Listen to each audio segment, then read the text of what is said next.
খাদ্য চাহিদা পূরণে ব্রয়লার মুরগির উৎপাদন বেড়েছে। ব্রয়লার মুরগি দ্রুত বাড়ে, কম খরচে উৎপাদন হয় এবং সহজলভ্য, তাই প্রতিদিনের খাবার টেবিলে ব্রয়লার মুরগি স্থান করে নিয়েছে। এই ব্রয়লার মুরগি খাওয়ার স্বাস্থ্যের জন্য ভালো না ক্ষতিকর? বিজ্ঞানভিত্তিক গবেষণা, চিকিৎসকের মতামত এবং বাস্তব অভিজ্ঞতা বিশ্লেষণ করলে দেখা যায় কিছু কারণ রয়েছে যার কারণে ব্রয়লার মুরগিকে ক্ষতিকর বলা হয়।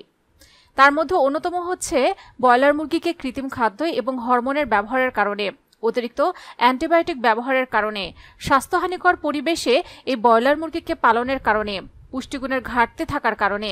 যদিও ব্রয়লার মুরগির তাৎক্ষণিক কোনো প্রভাব চোখে পড়ে না, তবে নিয়মিত ও দীর্ঘদিন এই মুরগির মাংস খেলে শরীরে নানা ধরনের সমস্যা দেখা দেয়। অনেক সময় এটি ডায়াবেটিস, উচ্চ রক্তচাপ, ক্যান্সার, হরমোনজনিত সমস্যা এবং ওজন বেড়ে যাওয়ার কারণ হয়ে দাঁড়ায়।